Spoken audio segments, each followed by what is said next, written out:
ഹാളിലെ function കഴിഞ്ഞു, പൂവൊക്കെ വാടി, കവളൊക്കെ ചിരിച്ച് ചിരിച്ച് വേദനിക്കാൻ തുടങ്ങി, കാല് വേദനിക്കാൻ തുടങ്ങി.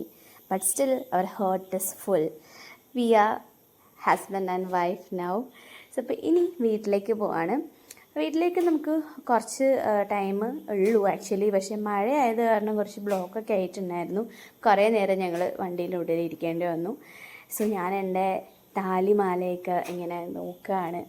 പുതിയതായിട്ട് ദേഹത്ത് വന്ന ഓർണമെൻറ്റ്സിൻ്റെ കൗതുകം കൊണ്ടിട്ടല്ല, ശരിക്കും എൻ്റെ കല്യാണം കഴിഞ്ഞല്ലേ എന്നുള്ള കൗതുകമായിരുന്നു എനിക്ക്. ആ താലിമാലയും എൻഗേജ്മെൻറ്റ് റിങ്ങൊക്കെ പിന്നെ കാണുമ്പോഴത്തേക്കും. ഞങ്ങളുടേതൊരു അറേഞ്ച്ഡ് മാരേജ് ആയിരുന്നു. ഞങ്ങളുടെ കല്യാണം ഉറപ്പിച്ചതിന് ശേഷമാണ് ഞങ്ങൾ സ്നേഹിച്ചത്. ഏകദേശം 8 months ഞങ്ങൾ പ്രേമിച്ചിട്ടാണ് എന്നെ കല്യാണം കഴിച്ചിട്ടുണ്ടായിരുന്നത്. സോ ഇത് അറേഞ്ച്ഡ് മാരേജ് ആണോ ലവ് മാരേജ് ആണോ എന്ന് ചോദിച്ചു കഴിഞ്ഞാൽ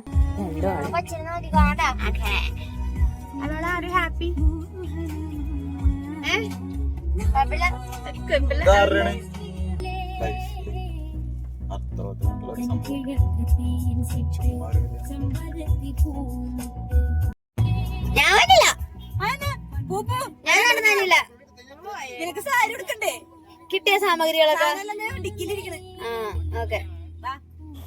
അപ്പോൾ വീടെത്തി. ഞാൻ ആദ്യമായിട്ടല്ല വീട്ടിലേക്ക് വരുന്നത്. കല്യാണം ഉറപ്പിച്ച് കഴിഞ്ഞിട്ട് ഞങ്ങൾ ഫാമിലിയായിട്ട് ഒരു വട്ടം വന്നിട്ടുണ്ടായിരുന്നു.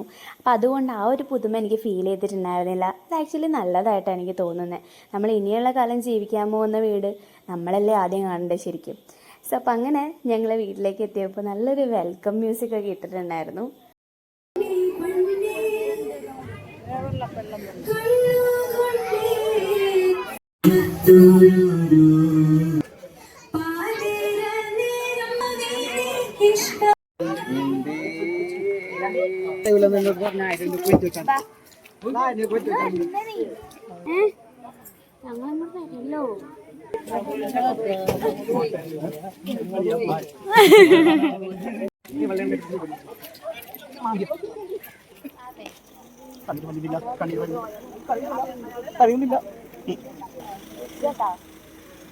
മന്ത്രകോടി എല്ലാം മാറി. പിന്നെ അങ്ങോട്ടൊരു കരച്ചിലായിരുന്നു.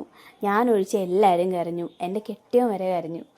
അങ്ങനെ എല്ലാവരും പോയിട്ടുണ്ടായിരുന്നു. അതിനുശേഷം നമ്മൾ മന്ത്രകോടി ഔട്ട്ഫിറ്റിലുള്ള ഫോട്ടോസ് എടുക്കാനായിട്ട് തൊട്ടടുത്ത് തന്നെ ഉള്ള ഒരു സ്ഥലത്ത് പോയിട്ടുണ്ടായിരുന്നു.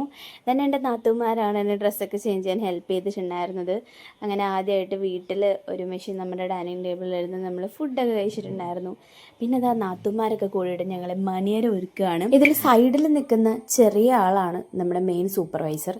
പുള്ളിയുടെ നേതൃത്വത്തിൽ നല്ല ഇൻസ്ട്രക്ഷൻസോട് കൂടി മണിയറ സൂപ്പറായിട്ട് ഒരുക്കിയിട്ടുണ്ടായിരുന്നു. ഇതാണ് നമ്മുടെ സൂപ്പർവൈസർ.